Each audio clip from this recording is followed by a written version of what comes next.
كلنا النهارده صحينا على خبر محزن جدا ان في واحده انتحرت. ودي حاجه يعني انا ما بحبش اتكلم عن اي اخبار عامه، يعني انا ما بحبش اشوف اخبار كتير، بس كلنا شفناها. يعني في مشكله يا جماعه بتحصل لنا كلنا، او في ناس مش قادره تفهم ان الانتحار ده ملوش علاقه بالدين. يعني ياما في ناس كانت متدينه جدا وانتحرت، ياما في ناس ما بتعبدش اي دين اصلا وانتحرت. فهو الموضوع اصبح اللي هو ملوش علاقه بالدين اكتر ما هو له علاقه بالنفس اكتر، لان النفس اماره بالسوء ايا كانت ديانتك ايه، ايا كان جنسيتك ايه، ايا كان ملتك ايه. بس المشكله ان ساعات بنواجه ضغوطات في الحياه لدرجه ان انت بتقول انا مش مكمل. طب انت مش مكمل، طب ايه اللي هيحصل؟ يعني انت اخترت اسوأ اختيار فيهم، اسوأ اوبشن انت اخترته. يعني انت لو كنت مكمل كان ممكن مثلا يحصل لك مشكله، ممكن تتسجن، ممكن يحصل لك حاجه، صحتك تتاثر.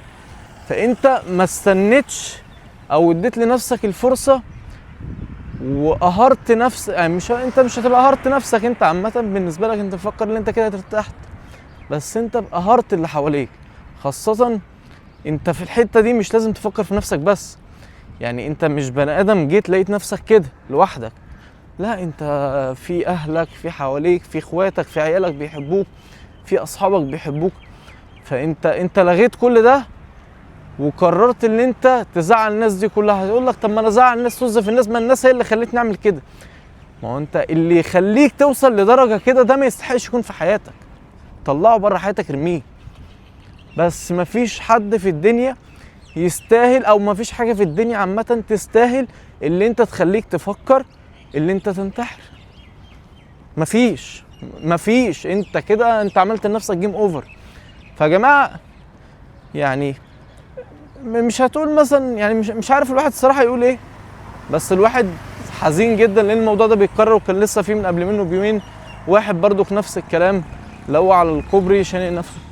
فالحاجات دي بتبقى صعبه جدا، صعبه يعني.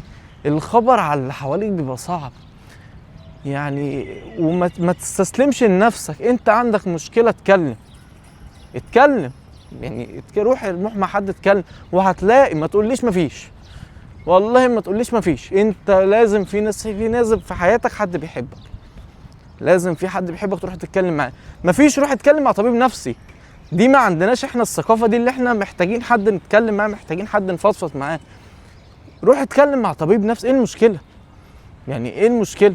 دي مش منتشر على فكره هنا. الموضوع ده منتشر جدا ان انت تروح تتكلم مع طبيب نفسي. هنا البني ادم لما يكون عنده بس صداع بيروح يكشف، يروح يتعمل له MRI رنين. فانت مش متخيل اللي هي الحاجات البسيطه دي ممكن تاثر على حياتك. فانت ما حدش يكتم جواه، ومفيش حاجه مستاهله في الدنيا. وحاجه اخيره، اتكلم. انت في ضغوطات، اتكلم. ما تسيبش نفسك لنفسك، يعني ما تنعزلش. لو انت مش قد العزله او مش قد تقعد لوحدك، ما تقعدش لوحدك، لان النفس اماره بالسوء. انت ساعات بيجيلك افكار، يعني افكار كلها شر وانت قاعد لوحدك.